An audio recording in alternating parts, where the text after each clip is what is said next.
Blast রোগ, স্থানীয়ভাবে যাকে বলা হয় কারেন্ট পোকা। আর এই পোকার আক্রমণ থেকে বুড়ো ক্ষেতের ফসল রক্ষা করতে পারছেন না গাইবান্ধার কৃষকরা। চোখের সামনে কষ্টের ফসল ধানের শীষ চিটা হয়ে মরে যাচ্ছে। ফসল বাঁচাতে স্থানীয় দোকান থেকে সংগ্রহ করা ঔষধ কীটনাশক প্রয়োগ করেও কোনো সুফল মিলছে না। কারেন্ট পোকাটা কি জিনিস সেটা আমরা বুঝি নেই। এটা তো বিএসএরাও আসতেছে না, খোঁজ খবর নিচ্ছে না। এখন কি ওষুধ দেবো, কি সমাচার, আমাদের এর মধ্যে পড়ে গেছি, হতাশার মধ্যে পড়ে গেছি। এত টাকা খরচ করলাম, তাহলে কি অবস্থাটা হবে? কৃষকের দিকে তো বিএসএরা কোনো খোঁজ খবর নিচ্ছে না।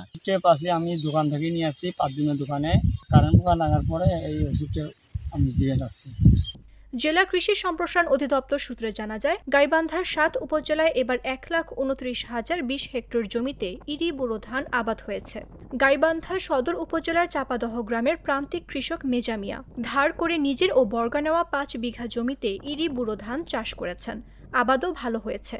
থোকা থোকা ধানের শীষে ভরে উঠেছে তার জমি, পাকতে শুরু করেছে ধান। কষ্টের ফসল নষ্ট হতে দেখে জমিতে এসে কান্না করা ছাড়া কিছুই করতে পারছেন না মেজা মিয়া। এত কষ্ট করি, ঋণ করিয়া, এত আবাদ সুবাদ করিয়া আমরা যে আবাদের বিলাক হচ্ছে, আমাদের কৃষি পণ্য থেকে কোনো সহযোগিতা পাই না। জমিতে আসলে এমন খারাপ লাগে, মনে চোখ দিয়ে পানি বাড়ায়। এত কষ্ট করি আবাদ করিয়া যদি সেই আবাদ যদি আমরা ঘরে না নিতে পারি, তাহলে আমরা কার কাছে বিচার দেবো, কাকে জানাবো? আমাদের তো কেউ খোঁজ খবরও নেয় না কোনো কৃষি অবস্থা থাকিও। এদিকে একই অবস্থা ওই গ্রামের কৃষক ফুয়াদ মিয়ার।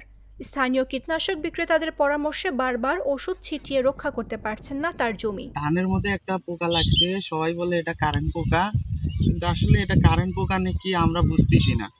আমরা দোকানদারের কাছে যাচ্ছি, উনি যা আমাদের ওষুধ দিতেছে আমরা তাই নিয়ে আসি প্রয়োগ করতেছি, কিন্তু আসলে সঠিক কি পরামর্শ এটা আমরা বুঝতেছি না। গোবিন্দগঞ্জের পুরান্দহ গ্রামের কৃষক বাবলু মিয়া বলেন, হাইব্রিড জাতের ধানে পচারি রোগ ধরছে, আস্তে আস্তে পুরো বিল ছড়িয়ে পড়ছে। আরেক কৃষক হেলাল মিয়া বলেন, মাঠের অধিকাংশ ধান পাক ধরার মুখে আছে, কিন্তু শীষ সাদা হয়ে সব চিটা হয়ে যাচ্ছে। গাইবান্ধা কৃষি সম্প্রসারণ অধিদপ্তরের উপপরিচালক মোহাম্মদ খোরশেদ আলম বলেন, ধানের রোগবালাই বিষয়ে সর্বোচ্চ সতর্কতা অবলম্বন করা হচ্ছে। কৃষকদের সচেতন করার লক্ষ্যে সব কৃষি কর্মকর্তাদের ছুটি বাতিল করা হয়েছে। এরপরও কোনো অভিযোগ পেলে ব্যবস্থা নেওয়া হবে। গাইবান্ধা জেলায় এবছর বড় আবাদের লক্ষ্যমাত্রা ছিল 1,29,015 হেক্টর, কিন্তু অর্জিত হয়েছে 1,29,020 হেক্টর। ইতিমধ্যে কৃষকরা ধান কর্তন শুরু করেছেন।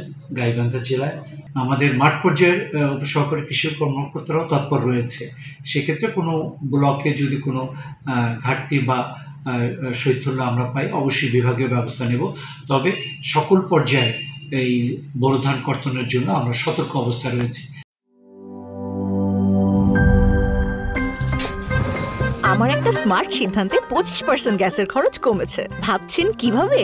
সাধারণ গ্যাস স্টোভ বদলে আমি এনেছি আরএফএল গ্যাস স্টোভ। এর সাইন্টিফিক নজল ও ব্রাস বার্নার ক্যাপ সমানভাবে তাপ ছড়িয়ে রান্না করে দ্রুত, তাই গ্যাসও বাঁচায় 25%, টাকাও বাঁচে 25%। আরএফএল গ্যাস স্টোভ নিরাপদ ও গ্যাস সাশ্রয়ী।